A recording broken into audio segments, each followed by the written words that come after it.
eu completo a série de vídeos sobre os livros da FUVEST 2026. Antes de mais nada, eu peço que você assista esse e todos os vídeos até o fim.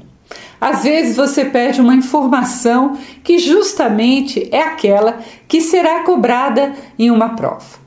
O livro de hoje, A Visão das Plantas, ele cai não apenas na FUVEST, mas muitos outros vestibulares. Ele é da escritora Djaimília Pereira de Almeida e ele ganhou o prêmio Oceanos. Então, além de ser um livro que cai em vestibular, ele é um livro premiado, muito interessante, que vale muito a pena ser lido, né? Então, não é apenas um livro, um vídeo que eu estou me dirigindo aos estudantes, mas qualquer pessoa.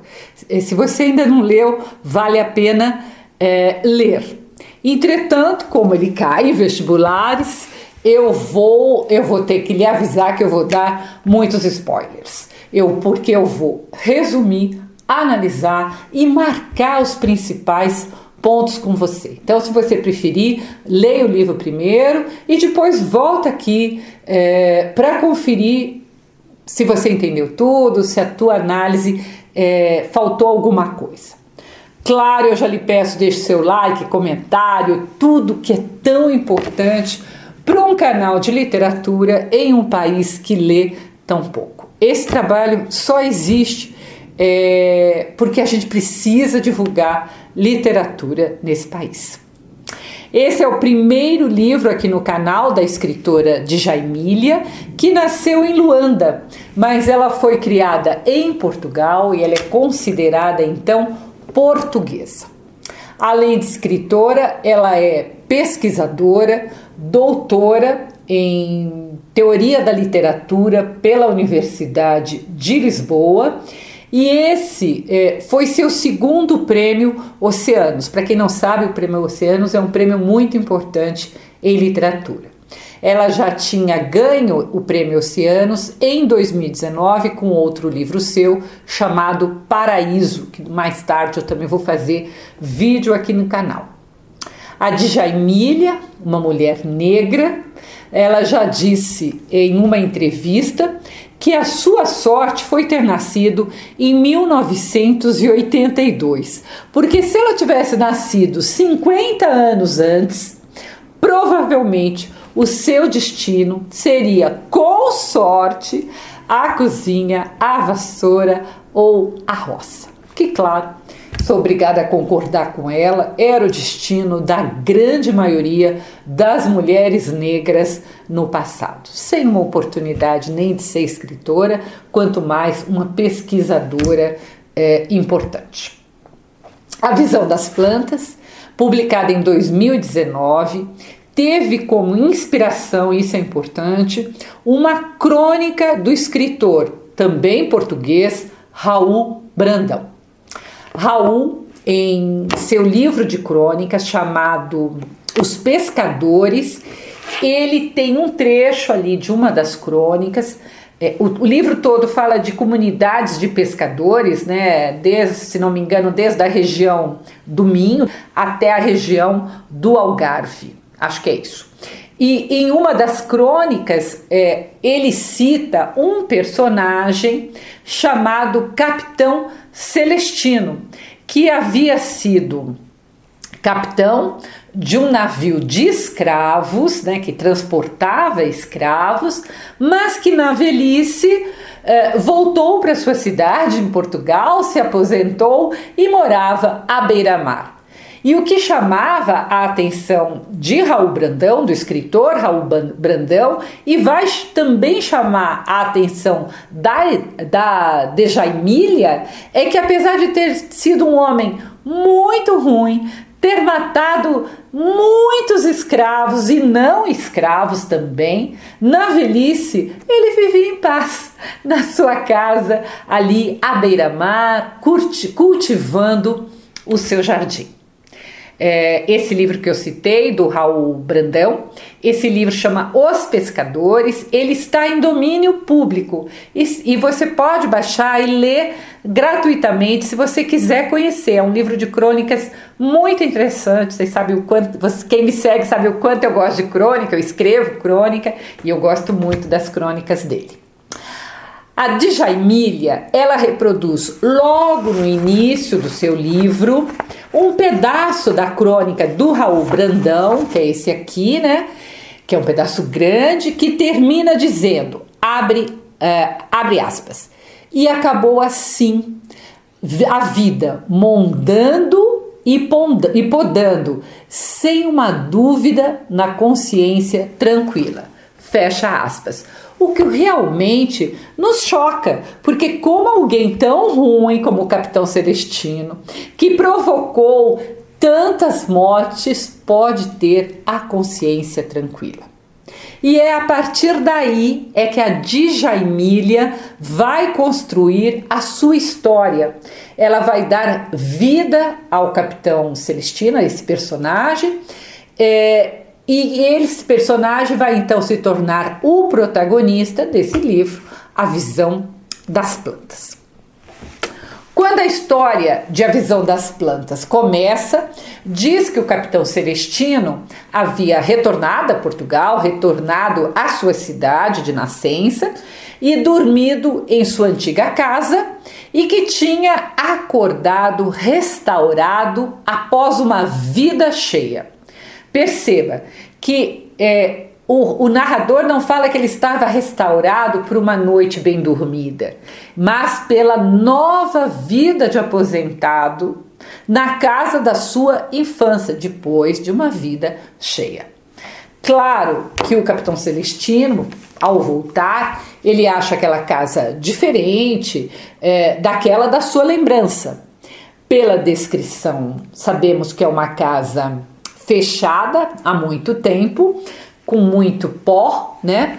A mobília estava coberta com lençol, que é uma coisa que a gente vê muito em filme, né? E um quintal com era, né? Que enchia, como tinha muita era, a casa enchia a casa de bolor. As plantas ali do jardim cresciam para todo lado, do jeito que queriam, completamente livres em sua natureza de plantas. Então, nesse começo, nós também ficamos sabendo, nós leitores, que o protagonista, o Capitão Celestino, não tinha mais ninguém na vida, né? Os seus familiares e os seus, não se fala em amigos, mas os seus familiares tinham falecido também. Eu gosto especialmente do final desse primeiro capítulo, em que a casa foi apresentada, né? Quando o narrador diz, abre aspas, a casa e o herdeiro estavam velhos, não sendo gente, era a companhia que ele não tratara de merecer, um jazigo para o seu coração. É quase como se a casa também fosse um personagem. E olha que ele diz, o narrador, que ele não merecia a companhia daquela casa, mesmo ela não sendo uma pessoa. Nem a casa ele merecia. O capitão se livra ali da maioria dos móveis velhos, fica apenas com algumas cadeiras e uma mesa para refeição e a cama. Ele põe, o que ele faz? Ele põe fogo também nas roupas de mulher que ele encontra nos baús, provavelmente roupas que foram da sua mãe, da sua tia, e também na roupa de cama e mesa. Então é como se ele estivesse jogando fora esse passado, né? E ele não sentiu nada fazendo isso. Como também não sentiu um certo estranhamento em dormir na cama, a mesma cama em que a sua mãe havia morrido. E aqui, né, nessa reação tão desapegada, nós já podemos perceber que o capitão não tinha carinho pelas pessoas e nem pela memória da mãe ou um carinho, uma lembrança boa da sua infância.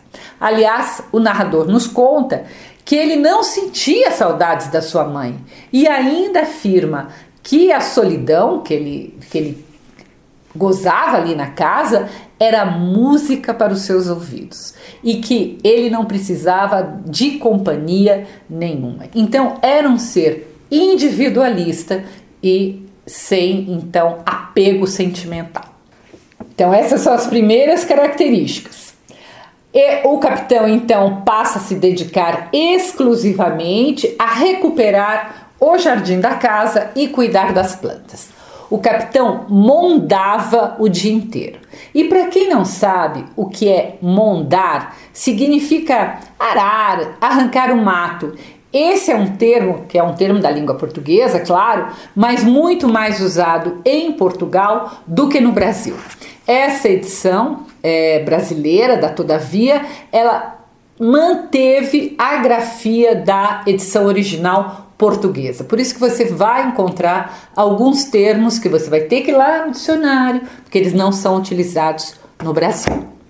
Há um trecho do livro que diz que o capitão, abre aspas, mondava o seu caminho até a morte para se distrair de que correntes, os céus, as plantas nos engolem a cada dia. Fecha aspas. Então veja que aqui já mostra que a consciência do Celestino não era tão tranquila assim. E o narrador ainda dizia que ele queria ajardinar o mar, que eu entendo como um simbolismo, porque fora nas suas viagens, fora através do mar ou pelo mar, que ele tinha cometido as maiores atrocidades, né? Que atrocidades eram essas? Aparece no texto. Eram como queimar cabanas, cortar cabeças, até mesmo jogar cal sobre centenas de escravos que estavam no porão do seu navio. Matando-os, claro, né? Matando-os sem qualquer dó. Então, já é uma coisa que é um pouco diferente da crônica que deu origem ao livro. Padre Alfredo morava ali na vila, tinha conhecido a mãe do capitão Celestino, então ele começa a visitar o Celestino, mais por curiosidade, para ver o que acontecia por trás dos muros da propriedade daquele filho pródigo, daquele filho que estava voltando depois de tanto tempo, né? E o padre ficou impressionado quando viu como ele havia recuperado o jardim e como estava lindo o roseiral, tá? Então, o padre não esperava encontrar isso. Existia uma fama de pirata que precedia o capitão Celestino. As pessoas da vila de pescadores também tinham curiosidade e medo daquela figura estranha, toda tatuada, que era o capitão Celestino e sobre a qual havia muitas histórias, né? Chegavam as histórias da sua violência ali na sua vila. Para afastar os curiosos, o Celestino deixou as sebes sobre os muros ficarem bem densas e ainda colocou um espantalho no jardim que dava para ver de fora, bem alto, e esse espantalho ele abanava com o vento. E isso, claro, né, fez com que as pessoas achassem que era uma casa mal assombrada, né, que desse essa fama para casa. Quem não concordava com isso eram 3 crianças, o Raul, o Pedro e a Luzia, que ficaram ainda mais curiosas com essas histórias todas e um dia acabam pulando o muro, principalmente para comer marmelada com queijo, que o capitão, sabendo que elas sempre estavam ali olhando do muro, sabia da presença das crianças, ele havia deixado para elas no jardim. Mesmo ele não ficou no jardim, mas ele deixou ali para ir ganhando a confiança, então, dessas crianças. O padre Alfredo, por mais que tentasse, ele não conseguia levar o capitão Celestino às missas, ou o que ele mais queria, levar o capitão Celestino a se confessar dos seus pecados. E a cada visita, ele se convencia que não tinha diante de si um capitão cruel de um navio de escravos, mas apenas um jardineiro. Então, quem via o Capitão Celestino agora, na velhice, achava que ele era um jardineiro e não aquele capitão cruel. E que as mãos que outrora haviam de ter cheirado a rum e a sangue, cheiravam agora a coalho e a terra cultivada. Olha que bonito esse trecho. O padre também percebia que o Celestino estava velho, já começava a se embaralhar com algumas ideias e a esquecer os nomes de algumas coisas. Então começa ali a perceber que ele não está em sua ótima forma, né? Na frente da casa, então, tinha o jardim, super bem cuidado pelo Celestino, mas no fundo havia um poço e uma vinha abandonada. E as formigas, as moscas, as abelhas comiam as uvas que caíam ali no chão, no fundo da casa. E, gente, isso é muito importante de você guardar, porque há todo um simbolismo nisso. Vou explicar. Vinha, você deve saber, é um conjunto de videiras, as plantas que dão uva, né? Mas também aparece na Bíblia como o povo de Deus ou a própria igreja. Então, ao se preocupar tanto com o jardim que ficava na frente, mas abandonar a vinha que ficava no fundo, é como se o capitão Celestino estivesse abandonando a sua salvação, escondendo no fundo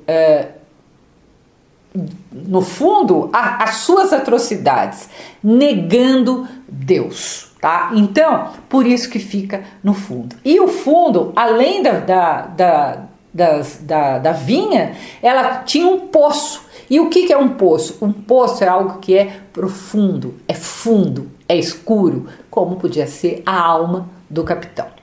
Veja o trecho, abre aspas.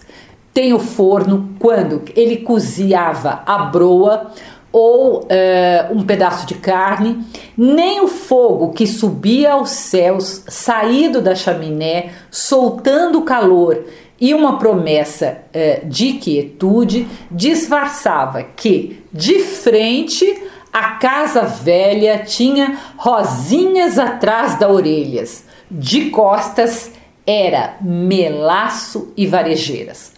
Ou talvez nada disso, mas um molar que esconde a sua necrose com um esmalte reluzente. Fecha aspas. Olha que comparação muito, muito interessante com o dente molar, que pode estar necrosado completamente embaixo, mas que isso não aparece. Por quê? Porque tem um esmalte reluzente na parte de cima. Então, era assim a casa e a vida do capitão. O que aparecia era a frente e ele escondia o fundo. Perceba entre o texto do narrador em terceira pessoa que há pequenos pensamentos ou lembranças do capitão que vem em primeira pessoa. Isso vai aparecer em várias páginas, eu marquei aqui página 29, 30, 32, etc. Então, são pensamentos ou lembranças esparsas que vão nos ajudando a compreender melhor o que faz ou o que fez, como vive ou como viveu o Celestino quando era capitão e agora também quando ele é jardineiro no presente. E como as sementes, as plantas vão se misturando ali na sua vida. O narrador diz isso claramente em um trecho que diz assim, abre aspas, o sol, as folhas, as ameixas, os abetos também eram seus, também eram ele, fecha, tá? Então isso é bastante importante. As plantas, elas não ligavam, era indiferente se fosse o Celestino ou outra pessoa que cuidasse delas. Elas não julgavam o jardineiro. Principalmente porque o narrador diz que atrás das costelas do Celestino, no lugar do coração, o corsário tinha uma planta. Então, é claro, fica claro que ele não tinha um coração, ele só se preocupava, ele só se importava com as suas plantas. As plantas ocupavam o lugar do sentimento, da alma, do coração. E aos poucos, então, era como ele se fosse se tornando uma planta. Com o tempo, as pessoas da vila pararam de se impressionar com o capitão e ele já podia então andar sossegado, chegar até a praia, olhar o mar. Era raro, ele saía pouco de casa e só o padre ainda insistia, sem sucesso, para que ele se confessasse. O Celestino continuava cuidando do seu jardim, a velhice chegando cada vez mais implacável, né, como toda velhice, os seus dedos iam entortando como as raízes das plantas, mas por trás das sebes, ou seja, na sua casa, ele estava de bem com a vida.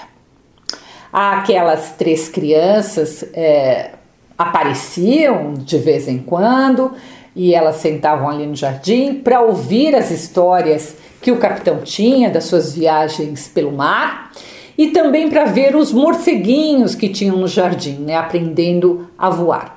E depois, ao anoitecer, quando começava a anoitecer, elas iam embora. O capitão Celestino se recolhia ao anoitecer, algumas vezes ele se embriagava e nessa época, então, já mais velho, mais com a saúde deteriorada, ele começa a ter visões. Ele via uma menina que era filha de holandeses. Esses holandeses haviam ajudado o capitão Celestino em uma viagem quando o capitão Celestino estava doente. Mesmo tendo sido ajudado pelos holandeses, o Celestino tinha matado os pais da menina, os holandeses todos ali, tinha vendado a menina e amarrado-a a uma árvore e abandonado a menina ali para morrer. Quer dizer, é o cúmulo da maldade. Ele é ajudado e ele retribui desta forma, né? Então isso mostra bem o caráter, a crueza desse capitão. Um dia ele sonhou que cavava cada vez mais fundo um buraco em seu jardim, um buraco enorme, ficando enorme, enorme, enorme, buscando algo que ele nem sabia o que era. Talvez, se você for interpretar, talvez estivesse buscando a si mesmo. Quando ele acordou, o jardim tinha sido realmente um sonho, o jardim estava na mesma, mas ele tinha ficado doente. Então ele recebeu a visita do padre, a visita do médico, algumas vizinhas mais velhas que se lembravam ainda da sua mãe, da sua tia, levaram comida para ele e ele acabou se recuperando, levantando da cama, né, depois daquele sonho do buraco. Um dia, o jovem Manuel, que era primo do antigo caseiro da sua mãe, levou o capitão na praia para ver a fogueira de São João. Mas era muita gente, muito barulho, ele não estava acostumado mais com isso. E na volta para casa, ainda assustado com o barulho, com aquele monte de gente, ele cai num beco e só depois de horas o Manuel o encontrou. Ele já estava, inclusive, o capitão Celestino, quase cego, e ele só reconhecia as plantas pelo tato. Então, continuava cuidando das plantas, mas aí ele não usava mais a visão, ele usava o tato. Com a cabeça cada vez mais fraca, um dia o capitão Celestino tira a camisa para mostrar as tatuagens do seu peito para as 3 crianças. E como se não bastasse, isso já tinha deixado elas bem assustadas, ainda faz o inventário de todas as mortes que ele havia praticado. Morte de animais, morte de pessoas, né? deixando as crianças mortas de medo. Depois que as crianças foram embora, o narrador diz que o seu corpo fora um navio no mar e agora os caules, os ramos, os braços, as flores, os frutos eram o seu cabelo, os braços, as pernas, os seus únicos pensamentos, a sua razão de viver, tá? Então, é bem interessante também, né? Esse declínio, né? Além da menina holandesa, o capitão Celestino passou a ter visões com uma velha negra, que era uma velha que ele havia jogado ao mar. Em seus delírios, cada vez mais constantes, né? Ele conversava com essa negra como se ela estivesse viva, estivesse ali mesmo. Ele imaginava essa negra como sua cozinheira, ele sentava-se à mesa com ela para fazer as suas refeições. Uma coisa que ele estranhava é que a venda dos olhos da menina holandesa jamais era tirada, porque o narrador diz: o que se ata em vida, na morte não se desata. Claro que, mais uma vez, há um simbolismo nisso, como se não pudéssemos apagar os nossos atos nem depois da morte. Ou seja, tudo que a gente faz está feito, né? A gente pode até se arrepender, mas está feito. As crianças não o visitavam mais, o jardim começou a ficar muito desleixado, e é interessante como o declínio do jardim acompanha o seu declínio físico e mental. Não era só físico, era físico e mental. A sua memória, ela ia e vinha, ele foi enlouquecendo, mondando, podando, chamando as flores de minhas filhas. Na véspera da sua morte, o Manuel levou o capitão Celestino para ver o mar, mas o capitão Celestino não sentiu qualquer alegria ao ver o mar, queria voltar para casa. Quando chegou em casa, comeu ali um naco de pão, o Manuel o pôs na cama e o capitão Celestino morreu, tá? No dia seguinte, o médico e o padre Alfredo vão à casa ver como é que estava lá o capitão Celestino, encontra então o corpo, e na hora que ele está saindo, o padre da casa, pareceu-lhe que a visão das plantas era uma aleluia pela passagem da alma do capitão. Era como se as plantas estivessem louvando, isso é aleluia, né? Louvando a alma de Celestino. E para terminar, o padre ainda sentiu um pouco de inveja, porque em suas mãos pias, tá? As plantas morriam. Ou seja, em mãos puras as plantas morriam, mas nas mãos de um assassino, de um criminoso que matou tanta gente, trouxe tanto sofrimento, elas floresciam. O que deixa de ser, mais uma vez, uma grande ironia. E aí, então, o livro termina. Vamos à análise. Se na crônica de Raul Brandão o criminoso viveu em paz, no livro de Djamília, a culpa e o remorso acabam por lhe alcançar. As visões da menina holandesa, da negra jogada ao mar, dos escravos no porão sobre os quais ele jogou cal, eram manifestações dessa culpa. Entretanto, não é uma culpa tão grande como seria de se esperar. Não é uma culpa consciente, ela vem na fase que ele já está delirando, inconsciente, meio enlouquecendo. Enquanto seus delírios não começaram, ele vivia uma vida tranquila. E apesar de solitária, ele não se importava, porque ele tinha a companhia das plantas e as plantas lhe bastavam, tá? Então, isso é um pouco diferente no Capitão Celestino do Raul Brandão e da Djaimília. E essa ideia dos crimes hediondos não serem punidos é algo que nos incomoda profundamente. Por quê? Porque desde pequenos, não só no Brasil, mas quase no mundo inteiro, nós somos criados ouvindo que o crime não compensa. Se for pela religião, que Deus um dia nos castigará por esses pequenos delitos. O que se dirá então por assassinatos, né?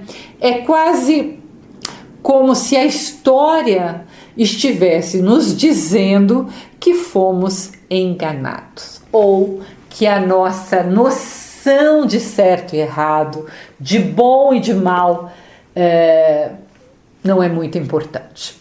Além disso, essa discussão entre o bem e o mal, que também está presente em nossa humanidade, ela não se refletia na natureza. As plantas, elas não se incomodavam com os nossos valores, né? Elas não tinham nenhum problema em serem cuidadas por um criminoso. Então a natureza, para a natureza isso é indiferente. O livro A Visão das Plantas é a reconstituição do período negro da escravidão, nos mostrando que senhores de escravos ou capitães de navios que faziam o tráfico escravo, como o Celestino, ninguém foi responsabilizado. Como se ninguém tivesse se importado com tantas vidas perdidas, né? Era um assassinato que era normalizado, como se a vida negra realmente não valesse nada, fosse apenas uma mercadoria. Então o livro resgata isso, né? As plantas não julgavam, como eu já falei, e o narrador que acompanhava bem de pertinho a velhice do Capitão Celestino, também em nenhum momento esse narrador faz qualquer juízo de valor. É bem a visão do colonizador, do dominador e até as plantas que antes do capitão retornar cresciam livres como bem queriam, agora elas dobravam-se à sua vontade. O que dá, gente, para fazer um paralelo com os escravos, tá? Então, as plantas e os escravos.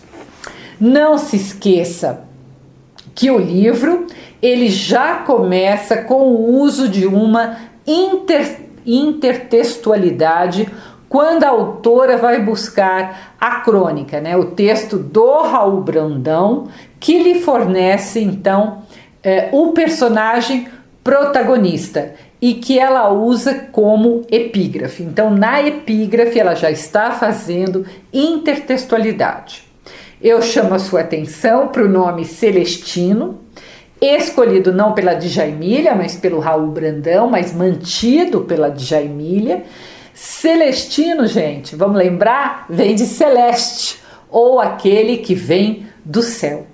O que, mais uma vez, é uma grande ironia de ambos os autores. Como se houvesse a transformação do pirata não apenas em jardineiro, mas em santo, né?